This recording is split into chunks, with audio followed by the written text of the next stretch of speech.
আমি শুভময় মৈত্রের কাছে যাব। একেবারেই অনেকেই এই মুহূর্তে ওয়েবসাইট বা টুইটারে প্রশ্ন করছেন যে এটা কি সম্ভব। অবশ্যই সম্ভব। আমি একেবারে ইতিহাস থেকে হাতে গরম একটা উদাহরণ দিই শুভময়দা, সেটা হচ্ছে ত্রিপুরায় সরকার তৈরি হয়েছিল। ত্রিপুরায় বামেদের শতাংশে ভোটের শতাংশের অনেক বেশি ছিল কংগ্রেসের থেকে, 2% কম ভোট পেয়ে, আবার বলছি 2% কম ভোট পেয়ে সুধীর রঞ্জন বাবু তিনি সরকার গড়েছিলেন ত্রিপুরায়। কংগ্রেসের সরকার তৈরি হয়েছিল, সমিতদার মনে থাকবে, অন্যান্যদের মনে থাকবে। আমি বলছি এই একাধিক রাজ্যে দেখা গেছিল, কিন্তু আমি বলছি ত্রিপুরার একেবারে মনে পড়ছে যে 2% ভোট বামফ্রন্ট বেশি পেয়েছিল, 2% ভোট কম পেয়ে আসন সংখ্যা বেশি ছিল, সরকার গড়েছিল কংগ্রেস। শুভময় মৈত্র, ত্রিপুরার থেকে গতবার ট্রাম্প যখন জিতেছিলেন আপনি আমেরিকাতেও পৌঁছে যেতে পারেন, একই ঘটনা ঘটেছিল। হিলারি ক্লিন্টন কিন্তু 2% ভোট বেশি পেয়েছিলেন এবং তা সত্ত্বেও হেরে গেছিলেন। অর্থাৎ এটা একেবারে ডিস্ট্রিবিউশনের প্রশ্ন। এবং আমি একটুখানি বিশ্বনাথ দা যেটা বলতে চাইছেন সেটা আমার মতো করে বোঝার চেষ্টা করি। সেটা হচ্ছে শেষ দফা দেখুন, 35টি আসন, 42% ভোট পাচ্ছে তৃণমূল, 39% পাচ্ছে বিজেপি। তারা আসন পাচ্ছে 15 আর 11, আর 17% ভোট পেয়ে 9টি আসন পেতে চলেছে তৃতীয় ফ্রন্ট। এই জায়গাটায় আমি যেটা বলতে চাই যে তৃতীয় ফ্রন্টের কাছে কোনটুকু আশার আছে। একদম পরিষ্কার কথা, তারা যে এখানে এই নির্বাচনে জিতে ক্ষমতায় আসবেন এরকম মনে করার কোনো কারণ নেই, হলে অসম্ভব অবাক হতে হবে। কিন্তু তারা কি আসনটা এই 20-22-এর বেশি পেতে পারেন? সেটা হচ্ছে এই অসমসস্ততার কারণে তাদের প্রার্থীরা যেখানে যেখানে গুরুত্বপূর্ণ সেইখানে যদি তাদের ক্লিক করে যায় সেই প্রার্থীগুলো, তাহলে কিন্তু তারা অনেক আসন পেতে পারেন। আর যদি সেটা ক্লিক না করে তাহলে কিন্তু এই মুর্শিদাবাদ মালদা চত্বরে কংগ্রেসের সিট ছাড়া সারা পশ্চিমবঙ্গে বামপন্থীদের সিট পাওয়াটা কিন্তু বেশ কঠিন হয়ে পড়বে। এবং এই অসমসত্বতার কারণে এই নির্বাচনে আপনি কিন্তু দেখবেন যে এমন হতেই পারে যে কেউ কম পরিমাণ ভোট পেয়ে বেশি আসন পেয়ে গেল, যে কথাটা বিশ্বনাথ দা বারবার বলছেন।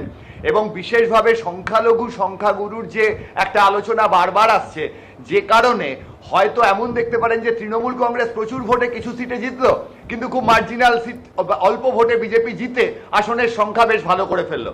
অর্থাৎ আমার মনে হয় এবারের পশ্চিমবঙ্গের নির্বাচনে যে অসমসত্বতা, সেটার দিকে নজর রাখার জন্য 2রা মে অবধি অপেক্ষা করা উচিত। এবং সকালের দিকে ওই অল্প কটা ভোট গোনা হয়েছে, সেই সময় খুব এমনিতেই আমাদের উত্তেজিত না হওয়া উচিত এই কোভিড পরিস্থিতিতে। ফলে ভোটের শেষটা পর্যন্ত দেখা উচিত যে কি ঘটতে চলেছে। খুবই ভারতবর্ষের জাতীয় রাজনীতিতে আমি বহু রাজ্যের ভোটে সকাল 9:30 অবধি যা ছবি ছিল, আপনার আর বিশ্বনাথের আরো বেশি করে মনে থাকবে। রাতারাতি আমি বলছি বিহার ভোটের একটা ভোটে তো আমার মনে হচ্ছে নাটকীয়ভাবে ঠিক উল্টো ফলাফল হয়েছিল। সুতরাং আমি আবার, আপনি ঠিকই বলেছেন যে কোভিড পরিস্থিতিতে এমনিতেই উত্তেজিত না হওয়া উচিত, এবং 2 তারিখ তো সকাল থেকে উত্তেজনা প্রশমিত সবারই রাখা উচিত। আমি আবার বলছি যে অনেকেই এই প্রশ্ন তুলছেন যে আসন কমে ভোটের শতাংশের হিসেব বেশি হতে পারে কিনা। অবশ্যই হতে পারে। সরকার তৈরি হয়েছিল, 2টো উদাহরণ, একটা ত্রিপুরায় বামেরা বেশি শতাংশ ভোট পেয়েছিল কিন্তু আসন সংখ্যা কম ছিল, কংগ্রেস 2% ভোট কম পেয়ে আসন সংখ্যা বেশি থাকার কারণে ত্রিপুরায় সরকার তৈরি হয়েছিল। মধ্যপ্রদেশে এই কিছুদিন আগে হুবহু একই রকম উদাহরণ আমরা দেখেছি। যাই হোক, 8টা দফায় ভাগ করে এই ডেটাবেস দেখালাম। আমি দ্রুত একবার প্রতিক্রিয়া নেব সমীর চক্রবর্তীর কাছে। সমীর দা, দেখুন সুমনবাবু, আমি একটা কথা আপনাকে এখানে বলি। হ্যাঁ, আমি অন্যান্য বক্তাদের কথাটা শুনছিলাম, হ্যাঁ, এবং খুব আশ্চর্যজনকভাবে ভাবছিলাম যেন দেখানো হচ্ছে যে একটা পার্টিকুলার কমিউনিটি, যেন মুসলমান সমাজ শুধু তৃণমূল কংগ্রেসকে ভোট দিয়েছে। সারা পশ্চিমবাংলায় আমরাও কিন্তু নির্বাচনী প্রচার প্রায় সব জেলাতে গিয়ে করেছি। মহিলাদের ঢল সর্বত্র মমতা বন্দ্যোপাধ্যায়ের কাছ থেকে, মমতা বন্দ্যোপাধ্যায়ের জন্যে। এই যে আপনারা হিন্দু মুসলমান বৌদ্ধ খ্রিস্টান করে ভাগ করছেন, একদম বাদ দিয়ে দিচ্ছেন যেটা, যে সমস্ত দলমত ধর্মমত নির্বিশেষে, জাতপাত নির্বিশেষে মহিলাদের যে টানাও এবং মমতা বন্দ্যোপাধ্যায়ের প্রতি এই নির্বাচনে যে সমর্থন আমরা দেখেছি, আমি খুব বিস্ময়ে হতবাক হয়ে যাচ্ছি। যারা অ্যানালিস্টরা বসেছেন, রাজনৈতিক যে প্রতিনিধিরা আছেন, কেন সেই জায়গাটাকে অমিট করে যাচ্ছেন? এটা কিন্তু একেবারে উত্তরবঙ্গের শেষ সীমা থেকে শুরু করে, মানে কুচবিহার থেকে যদি আমি শুরু করি, শীতলকুচি থেকে, আর একেবারে সাগর পর্যন্ত যদি চলে আসি, আবার বলছি, দলমত নির্বিশেষে, ধর্মমত নির্বিশেষে, জাতিমত নির্বিশেষে সর্বস্তরে মহিলাদের ঢল মমতা বন্দ্যোপাধ্যায়ের পক্ষে, বাংলার মেয়ের পক্ষে কিন্তু ছিল। আমি সমিতা এটাই বলবো যে আপনি যেটা বলছেন, আমাদের রাজ্যে পরিসংখ্যান বলছে 50%-এরও বেশি মহিলা ভোটার। মহিলাদের ঢল যদি একটি দলের অনুকূলে যায়, নিঃসন্দেহে তার আসন বাড়বে, এটা ফ্যাক্ট। কি হবে না হবে তো 2 তারিখ দেখা যাবে।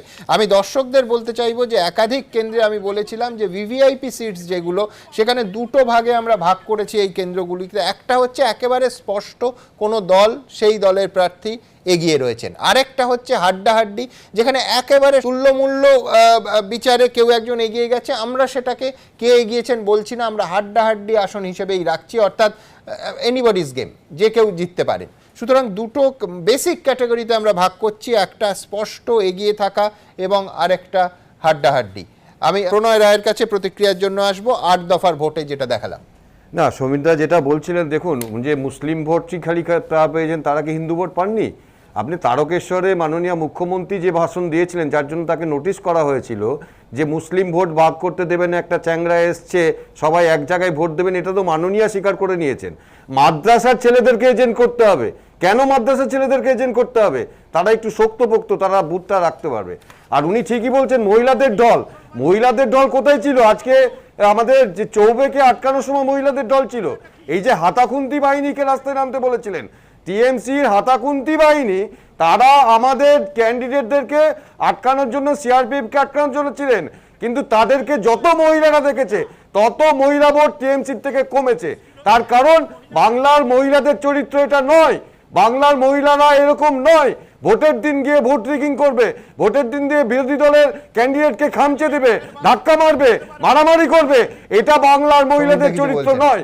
তাই টিএমসি যত হাতাখুন্তি বাহিনীকে রাস্তায় নামিয়েছে, যত বিরোধী দলের প্রার্থীর উপর অ্যাটাক করেছে, তত মহিলা ভোট টিএমসির পক্ষ থেকে যায়নি, তত টিএমসির বিরুদ্ধে মহিলা ভোট গেছে। আমি পার্থপ্রতিম বিশ্বাসের কাছে আসবো। দফায় দফায় 8টা দফা আমরা সেগুলো একটু ভোটের নির্বাচনী প্রচারের ছবিগুলো দেখুন না, এটা পরিষ্কার।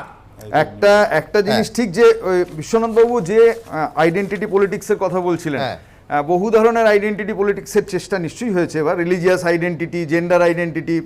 সমীরবাবু যে কথাটা উল্লেখ করছিলেন সেটাও আসলে আরেক ধরনের আইডেন্টিটি। আমি বিশ্বাস করি না যদি মহিলারা ঢল বেঁধে মমতা বন্দ্যোপাধ্যায়কে দেন, তারা মহিলা বলে দিয়েছেন, এটাকে হওয়ার কোনো কারণ নেই। এই কারণের জন্য আমি বলছি যে মানুষ ভোটের সময় ঠিক করে যে আমার জীবনের বেঁচে থাকার প্রয়োজনে কারা হেল্পফুল। ফলে এই জায়গায় দাঁড়িয়ে আপনাকে বলছি যে লাস্ট ডেটা যেটা দেখালেন, যে মুর্শিদাবাদ, এই আজকের ফেজে 17% ভোট, 17% ভোট পেয়ে 9টা আসন। আমি বলছি আপনার যে ডিস্ট্রিবিউশন সেটা খুব চমৎকার। যে আর দেখবেন যে 39% ভোট পেয়ে বিজেপি 11টা আসন, 42% ভোট পেয়ে হচ্ছে যে তৃণমূল 15টা আসন। এই যে এইটা আমরা দেখতে পাচ্ছি যে এই যে ডিস্ট্রিবিউশন অফ ভোটটা, আপনি যদি এবার এটাকে আমরা একটু এক্সটেন্ড করি এই লজিকটা, তাহলে কিন্তু এরকম 17% কিন্তু আপনি আপনার এই ডেসক্রিপশনের সময় আরো 2-3টা জায়গায় বলে গেছেন, কিন্তু সেখানে সেই আসন আসে না তো। ফলে এটা ঠিক। ফলে এইখানে দাঁড়িয়েই আমার প্রশ্নটা হচ্ছে যে মানুষ, এই 17% মানুষ যারা 9টা আসন দিচ্ছে, তারা কি ভেবে ভোট দিল? অন্যত্র কি অন্য কিছু ভেবে দিয়েছে?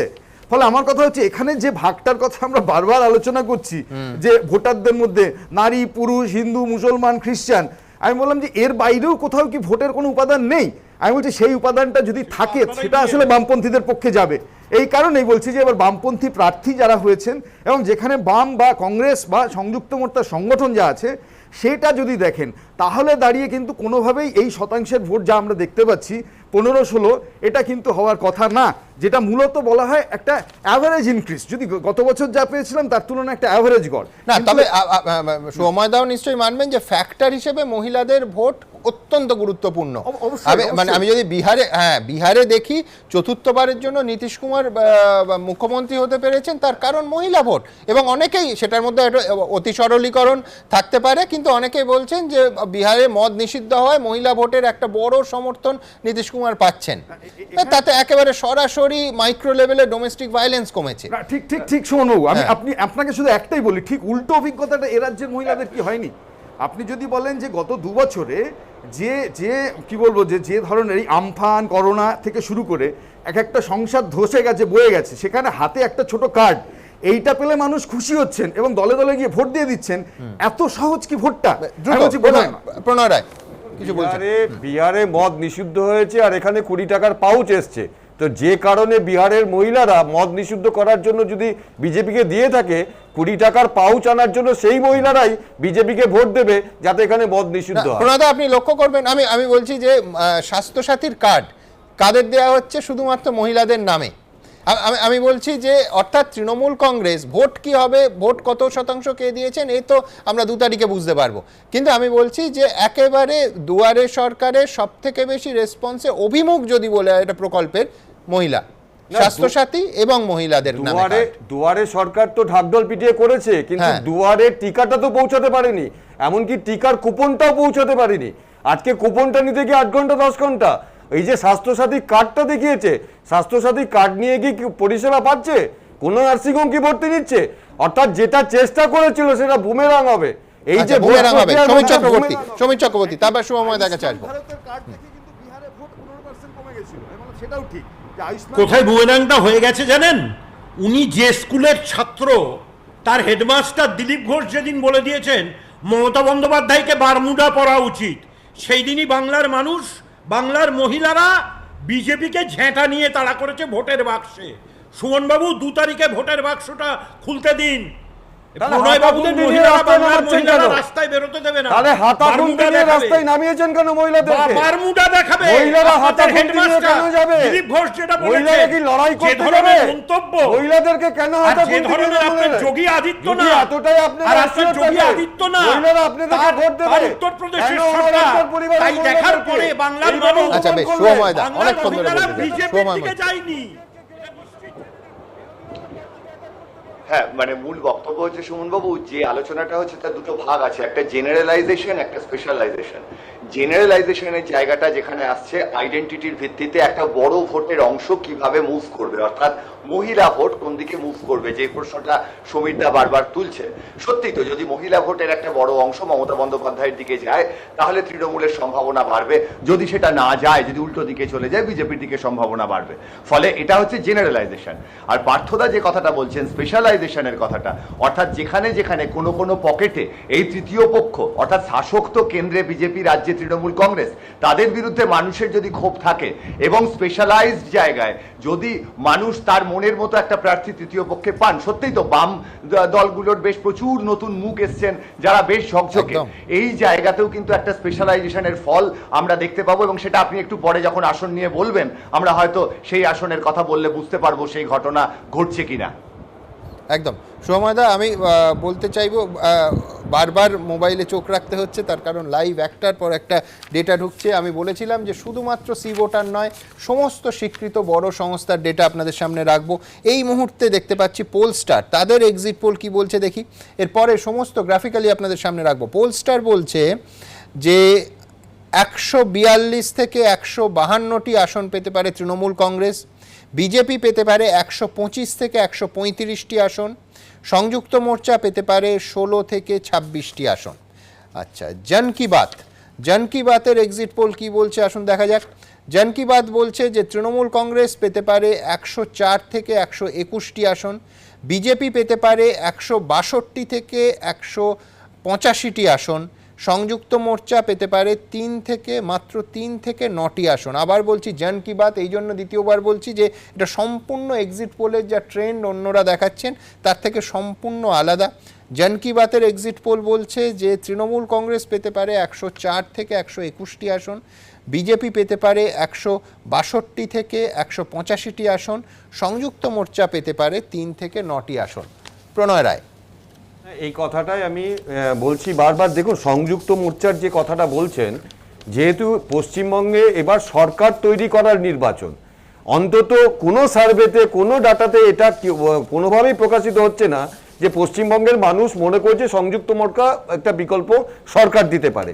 যেহেতু ভোটটা হচ্ছে মমতা ব্যানার্জি 10 বছর সরকার চালিয়েছে, সরকারটার পরিবর্তন হবে না, সরকারটা থাকবে।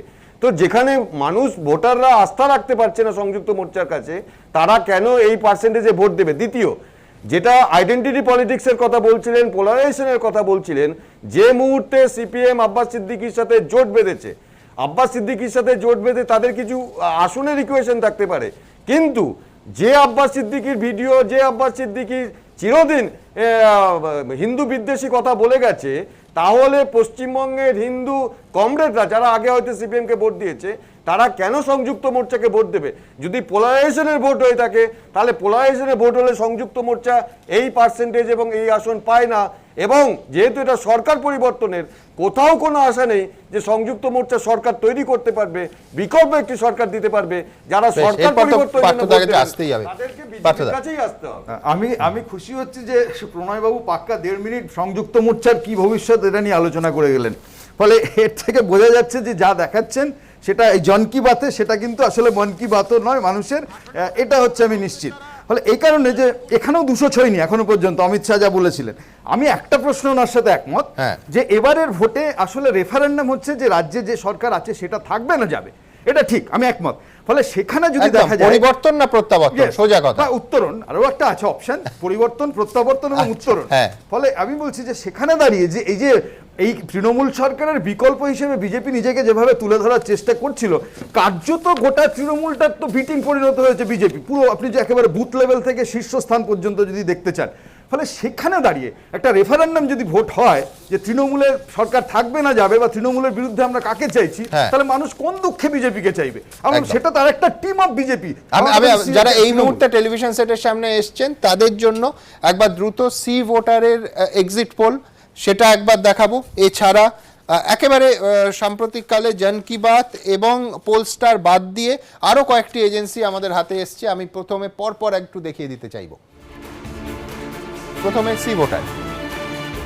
সি ভোটারের এক্সিট পোল বলছে যে তৃণমূল কংগ্রেস পেতে পারে 152 থেকে 164টি আসন, বিজেপি পেতে পারে 109 থেকে 121টি আসন, সংযুক্ত মোর্চা পেতে পারে 14 থেকে 25টি আসন, অন্যান্যরা শূন্য। আবার বলছি, সি ভোটারের এক্সিট পোল বলছে তৃণমূল কংগ্রেস পেতে পারে 152 থেকে 164টি আসন, বিজেপি পেতে পারে 109 থেকে 121টি আসন, সংযুক্ত মোর্চা পেতে পারে 14 থেকে 25টি আসন, অন্যান্যরা শূন্য। এবার দেখব গ্রাউন্ড জিরো রিসার্চের এক্সিট পোল বলছে তৃণমূল কংগ্রেস পেতে পারে 157 থেকে 185টি আসন, বিজেপি পেতে পারে 96 থেকে 125টি আসন, সংযুক্ত মোর্চা পেতে পারে 8 থেকে 16টি আসন, অন্যান্যরা শূন্য। এবার যাব সিএনএক্স এর সমীক্ষা বলছে তৃণমূল কংগ্রেস পেতে পারে 128 থেকে 138টি আসন, বিজেপি পেতে পারে 138 থেকে 148টি আসন, সংযুক্ত মোর্চা 11 থেকে 21টি আসন, অন্যান্যরা শূন্য। এর পাশাপাশি আরও দুটি সমীক্ষা যেটা এই মুহূর্তে আমাদের হাতে এসে পড়ছে, জন কি বাতের এক্সিট পোল বলছে যে তৃণমূল কংগ্রেস পেতে পারে 104 থেকে 121টি আসন, বিজেপি পেতে পারে 162 থেকে 185টি আসন, সংযুক্ত মোর্চা পেতে পারে 3 থেকে 9টি আসন। এছাড়া পোলস্টারের এক্সিট পোল এই মুহূর্তে বুঝতেই পাচ্ছেন একেবারে লাইভ আসছে, গ্রাফিক্স করারও সময় পাইনি আমরা। পোলস্টারের বুথ ফেরত সমীক্ষা বা এক্সিট পোল বলছে যে তৃণমূল কংগ্রেস পেতে পারে 142 থেকে 152টি আসন, বিজেপি পেতে পারে 125 থেকে 135টি আসন, এবং সংযুক্ত মোর্চা পেতে পারে 16 থেকে 26টি আসন। আমি প্রতিক্রিয়ার জন্য যাব সমীর চক্রবর্তীর কাছে। প্রথমেই আমার প্রতিক্রিয়া হচ্ছে ওটা জন কি বাত নয়, ওটা নরেন্দ্র মোদীর মন কি বাত। বেশ, সুতরাং গরমটা সুমনবাবু খুব পড়েছে, বুঝেছেন? এ বেচারিদের ঘুরে ঘুরে মাথা খারাপ হয়ে গেছে। প্রণয় রায় একেবারে মাথাটা খারাপ হয়ে, আরে প্রতিপক্ষ তার দলে আছে, প্রতিপক্ষ বিজেপি 2 তারিখে টের পাবে। সমীরদা, প্রতিপক্ষ বিজেপি, প্রতিপক্ষ ওরা হবে কেন? এখানে অনেকগুলো ডাটা যেটা আমার ভালো লাগেনি, কিন্তু আমি আপনার মতো প্রতিক্রিয়া দেয়নি। এখনই এত নার্ভাস হচ্ছেন কেন? আরো 2 দিন বাকি আছে, 200 কেন 300 বেশি রাখুন। 2 তারিখের অব্দি তো সময় আছে, এবং এবার কাউন্টিং এর সময়ও লাগবে। এখনই কেন মেজাজ হারাচ্ছেন? আপনার প্রতিপক্ষ তো বিজেপি, আপনার প্রতিপক্ষ তো এই সংগঠন। বিশ্বনাথ 2 তারিখে উত্তেজনা কমাতে বলছিলেন না, তো এ তো 29 তারিখে উত্তেজনা কমছে না, 2 তারিখে কি হবে? এক সেকেন্ড, উত্তেজনার কারণ আছে। আপনি প্রত্যেকটা কোনো উত্তেজনা নেই। এক্সিট পোল দেখুন, আমি নিশ্চিত। লোয়েস্ট আমরা ইউনিট নিশ্চিত। যেখানে রেখেছে, তারপরে আমরা সেফোলজির ভাষায় সবসময় 3% প্লাস মাইনাস বলি। তার মানে 9টার থেকে 10টা আসন কমে যদি যায়, ঠিক। তাহলে কিন্তু তৃতীয় পক্ষ এই পার্থদাকে এখন কেউই গুরুত্ব দিচ্ছে না, এই পার্থদাকে নিয়ে তখন টানাটানি হবে। অর্থাৎ এই পার্থদাকে আজকে স্টুডিওতে কেউই গুরুত্ব দিতে চাইছে না, এই তৃতীয় পক্ষকে, তখন এই পার্থদাই তৃতীয় পক্ষ হিসাবে গুরুত্বপূর্ণ হয়ে উঠবে।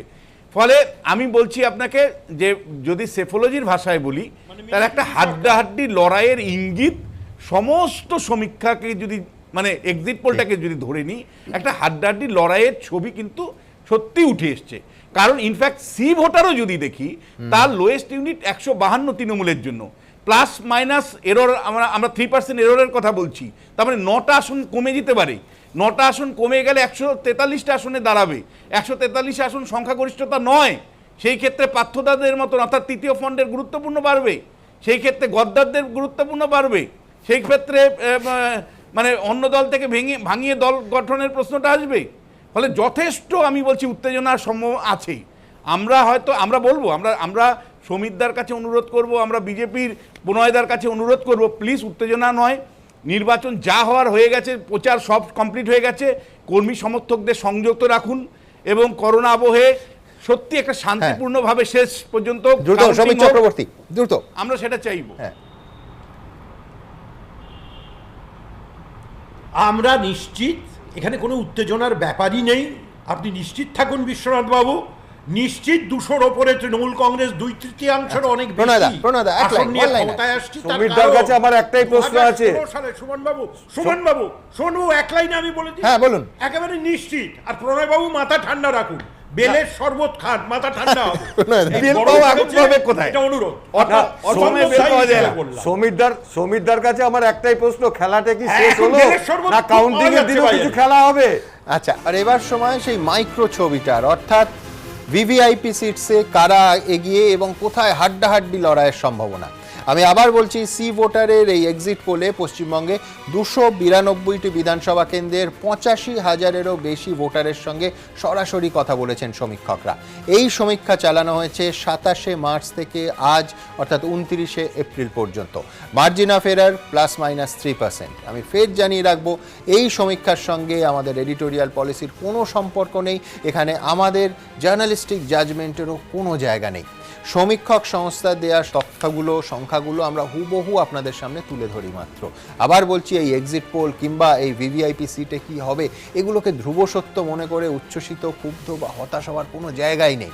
তার কারণ এই সমীক্ষা একাধিকবার আমাদের গত 16 বছরে কখনো অবিশ্বাস্যভাবে মিলে গেছে, কখনো একেবারে 100-এ 0 হয়েছে।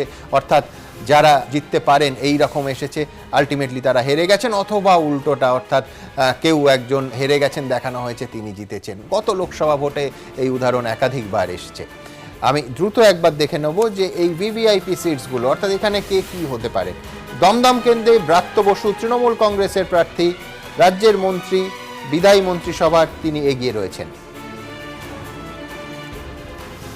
সব্যসাচী দত্ত, যিনি বিজেপি প্রার্থী, বিধাননগর কেন্দ্র থেকে হাড্ডাহাড্ডি লড়াই, সামান্য এগিয়ে আছেন সব্যসাচী, কিন্তু লড়াই হাড্ডাহাড্ডি। আবার বলছি যে আমাদের লজিক একেবারে পরিষ্কার। সমীক্ষক সংস্থাকে আমরা যেখানে বলেছিলাম যে একটা ভাগে ভাগ করতে হবে, অর্থাৎ ভিভিআইপি সিটগুলোতে কে এগিয়ে আছেন এবং কোথায় এগিয়ে থাকা সত্ত্বেও হাড্ডাহাড্ডি লড়াই, এইভাবে স্পেসিফিক্যালি মেনশন করে দিতে হবে। তার ফলাফল এটা। পরের কেন্দ্র দেখব। পরের কেন্দ্র বারাসাত, যেখানে শঙ্কর চট্টোপাধ্যায় বিজেপি প্রার্থী, তিনি এগিয়ে আছেন, কিন্তু লড়াই হাড্ডাহাড্ডি। কসবা কেন্দ্রে জাবেদ আহমেদ খান তৃণমূল কংগ্রেস প্রার্থী, তিনি এগিয়ে আছেন। যাদবপুর কেন্দ্রে দেবব্রত মজুমদার তৃণমূল কংগ্রেসের প্রার্থী, তিনি হাড্ডাহাড্ডি লড়াই, তা সত্ত্বেও তিনি সামান্য এগিয়ে আছেন। টালিগঞ্জ কেন্দ্রে অরূপ বিশ্বাস তৃণমূল কংগ্রেসের প্রার্থী, আবার বলছি হাড্ডাহাড্ডি লড়াই, সামান্য এগিয়ে আছেন অরূপ। লক্ষ্য করবেন, এখানে যদি এগিয়ে আছে এটা থাকে তাহলে বড় ডিফারেন্সে, আর হাড্ডাহাড্ডি মানে সামান্য এগিয়ে। এই দুটি ক্যাটেগরিকে আমি স্পষ্টভাবে ভাগ করেছি। পরের প্লেট দেখব। বেহালা পূর্ব কেন্দ্রে রত্না চট্টোপাধ্যায় তৃণমূল কংগ্রেসের প্রার্থী, তিনি এগিয়ে রয়েছেন, অর্থাৎ ডিফারেন্স বেশি। বেহালা পশ্চিম কেন্দ্রে পার্থ চট্টোপাধ্যায় অবশ্যই রাজ্যের মন্ত্রী, বিদায়ী মন্ত্রিসভা তৃণমূল কংগ্রেসের প্রার্থী এগিয়ে রয়েছেন। কলকাতা বন্দর কেন্দ্রে ফিরহাদ হাকিম তৃণমূল কংগ্রেসের প্রার্থী এগিয়ে রয়েছেন।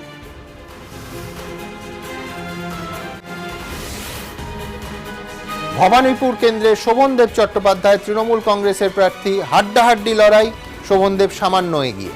মানে দুটো ভাগ বেসিক্যালি, একটা হচ্ছে সামান্য এগিয়ে, আরেকটা হচ্ছে এগিয়ে। এগিয়ে মানে এই সমীক্ষক সংস্থার অনুযায়ী তিনি একটা বড় মার্জিনে এগিয়ে রয়েছেন, আর হাড্ডাহাড্ডি সেখানে এগিয়ে মানে সামান্য ব্যবধানে এগিয়ে, সুতরাং এদিক ওদিক হতে পারে, একেবারে ঘাড়ের কাছে প্রতিদ্বন্দ্বী প্রার্থী নিঃশ্বাস ফেলছেন। এই দুটি ভাগে আমরা ভাগ করেছি, বুঝতেই পাচ্ছেন। এই ডেটা 7টার পর, যেহেতু 7টা অবধি ভোট গ্রহণ চলছিল, সেখানে আসছে লাইভ, এই ডেটা আসছে, যার ফলে সামান্য এদিক ওদিক হতেই পারে। অর্থাৎ এই গ্রাফিক্স প্লেট তৈরি করতে কয়েক সেকেন্ড সময় নেওয়া হয়েছে, যার ফলে যদি কোথাও ভুলভ্রান্তি হয়ে যায় আমি আগে থেকে ক্ষমা চেয়ে রাখছি। একেবারে অলমোস্ট লাইভ এই ডেটা আমাদের সামনে আসছে এবং আপনাদের সামনে তা আমরা তুলে ধরছি। এবার রাসবিহারী কেন্দ্র, দেবাশিস কুমার তৃণমূল কংগ্রেসের প্রার্থী, হাড্ডাহাড্ডি লড়াই, দেবাশিস বাবু এগিয়ে। বালিগঞ্জ কেন্দ্রে সুব্রত মুখোপাধ্যায় তৃণমূল কংগ্রেস প্রার্থী এগিয়ে আছেন, স্পষ্টভাবে এগিয়ে রয়েছেন। চৌরঙ্গী কেন্দ্রে নয়না বন্দ্যোপাধ্যায় তৃণমূল কংগ্রেস প্রার্থী, হাড্ডাহাড্ডি লড়াই, নয়না সামান্য এগিয়ে। এন্টালি কেন্দ্রে স্বর্ণকমল সাহা তৃণমূল কংগ্রেসের প্রার্থী, হাড্ডাহাড্ডি লড়াই, স্বর্ণকমল বাবু সামান্য এগিয়ে। বেলেঘাটা কেন্দ্রে পরেশ পাল তৃণমূল কংগ্রেসের প্রার্থী, বর্ষিয়ার নেতা এগিয়ে। আমি আরেকবার একেবারে গোড়া থেকে আপনাদের দেখাতে চাইবো যে এই সেটে কোন কোন আরো অনেক অজস্র ভিআইপি সিটস আছে, আপনাদের সামনে রাখবো। সি ভোটার কি বলছে আবার শুরু থেকে দেখাতে চাইবো। দমদম কেন্দ্রে ব্রাত্য বসু তৃণমূল কংগ্রেসের প্রার্থী, বিদায়ী মন্ত্রিসভার সদস্য, স্পষ্টত এগিয়ে রয়েছেন। সব্যসাচী দত্ত বিধাননগর কেন্দ্র থেকে বিজেপি প্রার্থী, হাড্ডাহাড্ডি লড়াই, সামান্য এগিয়ে সব্যসাচী দত্ত। বারাসাত কেন্দ্রে শঙ্কর চট্টোপাধ্যায় বিজেপির প্রার্থী, হাড্ডাহাড্ডি লড়াই, শঙ্করবাবু সামান্য এগিয়ে। কসবা কেন্দ্রে জাভেদ আহমেদ খান তৃণমূল কংগ্রেস প্রার্থী, স্পষ্টত এগিয়ে। যাদবপুর কেন্দ্রে দেবব্রত মজুমদার তৃণমূল কংগ্রেস প্রার্থী, হাড্ডাহাড্ডি লড়াই, সামান্য এগিয়ে দেবব্রত মজুমদার। টালিগঞ্জ কেন্দ্রে অরূপ বিশ্বাস তৃণমূল কংগ্রেসের প্রার্থী, বিদায়ী মন্ত্রিসভার গুরুত্বপূর্ণ সদস্য, হাড্ডাহাড্ডি লড়াই, উল্টো দিকে বাবুল সুপ্রিয়, সামান্য এগিয়ে অরূপ বিশ্বাস। বেহালা পূর্ব রত্না চট্টোপাধ্যায় তৃণমূল কংগ্রেসের প্রার্থী, স্পষ্টত এগিয়ে। বেহালা পশ্চিম কেন্দ্রে পার্থ চট্টোপাধ্যায় তৃণমূল কংগ্রেসের প্রার্থী, বিদায়ী মন্ত্রিসভার গুরুত্বপূর্ণ সদস্য, স্পষ্টত এগিয়ে। কলকাতা বন্দর ফিরহাদ হাকিম তৃণমূল কংগ্রেসের প্রার্থী, স্পষ্টত এগিয়ে কলকাতা বন্দর কেন্দ্র থেকে। ভবানীপুরে শোভনদেব চট্টোপাধ্যায় তৃণমূল কংগ্রেসের প্রার্থী, একেবারে হাড্ডাহাড্ডি লড়াই, সামান্য এগিয়ে শোভনদেব বাবু। রাসবিহারী কেন্দ্রে দেবাশিস কুমার তৃণমূল কংগ্রেসের প্রার্থী, হাড্ডাহাড্ডি লড়াই, সামান্য এগিয়ে দেবাশিস বাবু। বালিগঞ্জ কেন্দ্রে সুব্রত মুখোপাধ্যায় তৃণমূল কংগ্রেসের প্রার্থী, রাজ্যের বর্ষিয়ান মন্ত্রী, বিদায়ী মন্ত্রিসভার, স্পষ্টত এগিয়ে। চৌরঙ্গী কেন্দ্রে নয়না বন্দ্যোপাধ্যায় তৃণমূল কংগ্রেসের প্রার্থী, হাড্ডাহাড্ডি লড়াই, সামান্য এগিয়ে নয়না। এন্টালি কেন্দ্রে স্বর্ণকমল সাহা তৃণমূল কংগ্রেসের প্রার্থী, হাড্ডাহাড্ডি লড়াই, সামান্য এগিয়ে স্বর্ণকমল বাবু। বেলেঘাটা কেন্দ্রে পরেশ পাল তৃণমূল কংগ্রেসের প্রার্থী, স্পষ্টত এগিয়ে। জোড়াসাঁকো কেন্দ্রে মীনা দেবী পুরোহিত বিজেপি প্রার্থী, হাড্ডাহাড্ডি লড়াই, সামান্য এগিয়ে মীনা দেবী। আমি একবার দ্রুত বিশ্বনাথ বাবুর কাছে আসবো। বিশ্বনাথ বাবু, মাইক্রো লেভেলে যে কোনো গণতান্ত্রিক দেশে একটা নির্বাচন প্রক্রিয়ার মধ্যে দিয়ে যেতে হয়, এই ধরনের সমীক্ষক সংস্থার ডেটা একেবারে আসনওয়ারি কতটা বিশ্বাসযোগ্য? না, একেবারে বিশ্বাসযোগ্য নয় আমি বলবো না। বহু ক্ষেত্রেই কিন্তু মানে যথেষ্ট বিশ্বাস আছে, কারণ শেষ পর্যন্ত আসন মানে ব্লক ধরে ধরেই তো আমরা ইরামতটা তৈরি করি। মানে আসনগুলো যদি না মেলাতে পারি তাহলে সমগ্র মিলবে কি করে? আসনগুলো যদি এত ভুল থাকে। আমি দুটো আচ্ছা, এখানে আপনার কাছে দ্বিতীয় প্রশ্নটা আমার থাকবে যে তা সত্ত্বেও মাইক্রো লেভেলে যখন আসনওয়ারি এই ধরনের প্রেডিকশন হয় সেটা বহু ক্ষেত্রে মেলে না কেন? মানে আমি দুটো ছোট্ট উদাহরণ দিই। দেখুন, কবির সুমন তৃণমূল কংগ্রেসের প্রার্থী, অন্য একটি সমীক্ষক সংস্থা, একেবারে আন্তর্জাতিক সংস্থা, তখন এই মুহূর্তে তারা ভারতবর্ষে সার্ভেই করেন না, তাদের সার্ভেতে এসেছিল যে কবির সুমন হেরে যাচ্ছেন, কবির সুমন বিপুল ভোটে জয়ী হন। একেবারে লোকসভা নির্বাচনে বিশ্বনাথ দা, আপনি সেদিন স্টুডিওতে থাকবেন, আপনার মনে থাকবে যে দুজন প্রার্থীর কেন্দ্রে আমরা 3-4 দফায়, সম্ভবত 3 দফায় তো বটেই, এই মাইক্রো ডেটা দিয়েছিলাম। তো তাতে আমি সঞ্চালক হিসেবে বলেছিলাম যে এইখানে কোথাও আমাদের জার্নালিস্টিক জাজমেন্টের সঙ্গে তফাৎ হচ্ছে দুজন প্রার্থীর ক্ষেত্রে। একজনের নাম বাবুল সুপ্রিয়, বাবুল সুপ্রিয় ওই দ্বিতীয় দফার এসেছিল, বাবুল সুপ্রিয় হেরে যাচ্ছেন আসানসোল থেকে। আরেকজন মহুয়া মৈত্র দেখানো হয়েছিল যে হেরে যাচ্ছে। তো আমি বলেছিলাম যে সাংবাদিক হিসেবে আমরা ভুল হতে পারি, সমীক্ষক সংস্থা ঠিক হতে পারে, কিন্তু কোথাও আমাদের সেই ভোটের জার্নালিস্টিক জাজমেন্টের সঙ্গে এটা মিলছে না। আমি প্রকাশ্যে ক্যামেরার সামনে লাইভেই বলেছিলাম। তারপরে তৃতীয় দফায় অবশ্য দেখা গেল দুটি ক্ষেত্রেই দেখাচ্ছেন যে তারা জিতে গেছেন। আমি বলছি এই রকম কিন্তু গরমিল এবং তফাৎ এবং আলটিমেটলি না মেলা হয়, এটা কেন হয়? যোগ বিয়োগ হয়েই সামগ্রিক ফলটা আসে, কিন্তু মানে আমি আপনাকে বলছি যে মানে যদি লড়াইটাই যে আপনি হাড্ডাহাড্ডি বলছেন, তাতে আমরা তো বারবার বলছি যে সেফোলজি তো প্রকৃতি বিজ্ঞান নয়, মানে ল্যাবরেটরি সায়েন্স নয়, হিউম্যান সায়েন্স। মানুষের মন নিয়ে আমরা চর্চা করি, বিহেভিয়ারাল সায়েন্স, আচরণবিদ্যা বলে। ফলে সেখানে প্লাস মাইনাস এরর বারবার আমরা কেন বলি যে 3% প্লাস মাইনাস এরর। আপনি একটা ইন্ডিভিজুয়াল কনস্টিটিউয়েন্সির ক্ষেত্রেও তো তাই। ধরুন আপনি 200টা স্যাম্পল নিলেন, 200টা স্যাম্পলে নিয়ে গিয়ে দেখা গেল যে একটা হাড্ডাহাড্ডি লড়াই আছে, আপনার প্লাস মাইনাস 3% যদি এরর তার মধ্যে পড়ে যায়, তাহলে আসনটা আপনি যাকে দিচ্ছেন সে নাও পেতে পারে। একদম। তো ওই এররটা থাকে। কিন্তু এখানে আপনি যেটা অধিকাংশ আসনের ক্ষেত্রে আপনি লক্ষ্য করে থাকেন, কেন আমি বলছিলাম যে এই নির্বাচনটা আইডেন্টিটি কনটেক্সটে খুব ইম্পর্টেন্ট। বালিগঞ্জ কেন্দ্রে এবার যে সুব্রত মুখার্জির মার্জিন বাড়বে সেটা আমি এখন থেকেই বলে দিতে পারি, কারণ 40% সংখ্যালঘু ভোটারের N block vote Subrata Mukherjee পাবে। গতবার এত কাজ করার পরেও 14,000 ভোটে উনাকে জিততে হয়েছিল, খুব লড়াইটা কঠিন হয়েছিল। এবার কিন্তু তার মার্জিন অনেক বাড়বে আইডেন্টিটি। আবার আপনি মীনা দেবী পুরোহিতের কাছে যখন যাচ্ছেন, অর্থাৎ জোড়াসাঁকোতে যাচ্ছেন, জোড়াসাঁকোতে মাইনরিটি কমিউনিটি ভোটার সবচেয়ে কম, ফলে এবং সেখানে অবাঙালি ভোটাররা আছে, সেই কারণে মীনা দেবী পুরোহিতকে আপনি আগিয়ে রাখছেন। আপনি বারাসাতকে আগিয়ে রাখছেন বিজেপির জায়গা থেকে, কিন্তু আপনি তার পাশে মধ্যমগ্রামে যেতে পারছেন না, তার কারণ মধ্যমগ্রামে 35% সংখ্যালঘু ভোটার আছে। ফলে আমি বারবার বলছি যে কনস্টিটিউয়েন্সি ওয়াইজ যদি আপনি আলোচনা করেন, কিছু ব্যতিক্রম নিশ্চয়ই আছে, কিন্তু লার্জলি একটা আইডেন্টিটি পলিটিক্সের রিফ্লেকশন এই ইন্ডিভিজুয়াল কনস্টিটিউয়েন্সিগুলোর মধ্যেও আছে। আপনি যদি আমায় সময় দেন, আমি একদম পার্সেন্টেজ অফ সংখ্যালঘু ভোট, শিডিউল কাস্ট শিডিউল টাইপ ভোটের কনটেক্সটে একেবারে ধরে ধরে বলে দিতে পারবো যে কেন এই আসনটা তৃণমূলের গেল, কেন এই আসনটা বিজেপি গেল। শুভময় মৈত্র কিছু বলতে চাইছেন? শুভময় দা। হ্যাঁ, একেবারে প্রত্যেকটা আসনের আপনার 85,000 স্যাম্পলকে যদি ভাগ করি 294 দিয়ে, 300-400 ভোটের স্যাম্পল এক একটি আসনে গড়ে, এবং এর মাধ্যমে যে ডেটা পাওয়া যাবে সেটা একেবারেই বিশ্বাসযোগ্য নয়। তার থেকে অনেক বেশি গুরুত্বপূর্ণ হবে সেই অঞ্চলের রাজনৈতিক নেতা এবং কর্মীদের ধারণা বা পারসেপশন। অর্থাৎ এই যে আসনের হিসেবগুলো স্যাম্পল থেকে যে বলা হচ্ছে, এই স্যাম্পলের সংখ্যা প্রচন্ড কম, তার থেকে রাজনৈতিক ধারণা অনেক বেশি গুরুত্বপূর্ণ, এবং সেইখানে রাজনৈতিক ধারণাটাকে আমার মনে হয় গুরুত্ব দেওয়াটাই বেশি যুক্তিযুক্ত হবে। একেবারে শুভময় দা, ব্যক্তিগতভাবে আমি সম্পূর্ণ আপনার সঙ্গে একমত। আমি দ্রুত একবার দেখে নিতে চাইবো যে আপনাদের বলেছিলাম যে আরেকটা গুরুত্বপূর্ণ কম্পোনেন্ট আছে, সেটা হচ্ছে যে এই পশ্চিমবঙ্গের সঙ্গে অন্য যে রাজ্যগুলোতে ভোট হচ্ছে সেখানেও সি ভোটার এক্সিট পোল করেছে, সেখানে কি ফলাফল? একেবারে প্রতিবেশী রাজ্য অসম। দেখব। করোনাকালের মধ্যেই বাংলার পাশাপাশি ভোট হয়েছে পড়শি রাজ্য অসমে। 2016 সালে নির্বাচনে বিপুল ভোটে জয়ী হয়ে ক্ষমতায় এসেছিল বিজেপি, কিন্তু তারপর এনআরসি থেকে সিএএ আন্দোলনে উত্তাল হয়েছে অসম। একদিকে সর্বানন্দ সোনোয়াল হিমন্ত বিশ্ব শর্মার হেভিওয়েট জুটি, অন্যদিকে অসমের সবচেয়ে হেভিওয়েট নেতা তরুণ গগৈয়ের মৃত্যুর পর কার্যত নেতৃত্বহীন কংগ্রেস। নরেন্দ্র মোদী, অমিত শাহ, রাহুল গান্ধী, প্রিয়াঙ্কা গান্ধীর ঝোড়ো প্রচার। এই প্রেক্ষাপটে অসমের 126টি আসনে ভোট হয়। সি ভোটারের বুথ ফেরত সমীক্ষা ইঙ্গিত এবার বিজেপি নেতৃত্বাধীন জোটের সঙ্গে কংগ্রেস নেতৃত্বাধীন জোটের হাড্ডাহাড্ডি লড়াই হতে পারে। সি ভোটারের বুথ ফেরত সমীক্ষা অনুযায়ী 126 বিধানসভা আসন বিশিষ্ট অসমে 58 থেকে 71টি আসনে জয়ী হতে পারে বিজেপি অগপ জোট। প্রধান বিরোধী দল কংগ্রেসের নেতৃত্বাধীন জোট পেতে পারে 53 থেকে 66টি আসন। তাৎপর্যপূর্ণ বিষয় হল সি ভোটারের বুথ ফেরত সমীক্ষা ইঙ্গিত অসমে বিজেপি জোটকে টেক্কা দিয়ে কংগ্রেস পেতে পারে প্রায় 49% ভোট।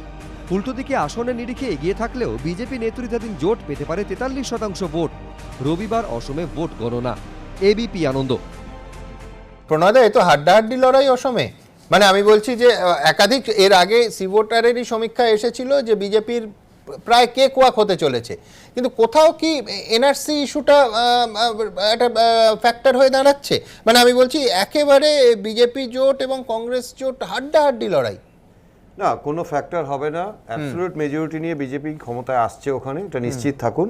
তার কারণ যে এনআরসির বিষয় যেটা বলছেন, হয়তো জানা আছে যে এনআরসির বিষয়টা তো বিজেপি সরকার আনেনি। তার কারণ হচ্ছে সুপ্রিম কোর্টের রায়, যে ইতিহাস, আসাম অ্যাকর্ড, এই সমস্ত কিছু আছে। এবং এটা আমরা পশ্চিমবঙ্গের মানুষ যতই এনআরসি আর অমিত শাহকে গুলিয়ে দিই, আসামের মানুষ জানে যে আসামের এনআরসি কেন দরকার, আসামের এনআরসির সাথে কি ইতিহাস আছে। আমি বলছি যে একেবারে আপনি লক্ষ্য করবেন নির্বাচনের শেষ পর্যায়ে যে সিএ ইস্যুতে পশ্চিমবঙ্গ এবং আসামে বিজেপির অবস্থান আলাদা কিনা এই প্রশ্ন ইত্যাদি উঠলো। শেষ সার্ভে অবধি কিন্তু বিজেপি অনেকটা এগিয়ে ছিল। এইখানে ভুল হতে পারে, ঠিক হতে পারে। আবার বলছি যে কোথাও একটা আগের সার্ভের সঙ্গে এক্সিট পোলে আমি তফাৎ দেখতে পাচ্ছি। অ্যাবসলিউট মেজরিটি নিয়ে বিজেপি ওখানে ক্ষমতায় আসছে। বেশ, এটা দুটো, এটা জাস্ট আমি 1 মিনিট নিচ্ছি। দুটো কারণ, একটা হলো যে একটা অ্যালায়েন্স, কংগ্রেস একটা এই প্রথম ফর্মেডেবল অ্যালায়েন্স করতে পেরেছে যেখানে ইউডিএফ কে সঙ্গে নিতে পেরেছে, ফলে মাইনরিটি ভোটটা অ্যাবসলিউটলি কংগ্রেসের সাথে যাওয়ার সম্ভাবনা।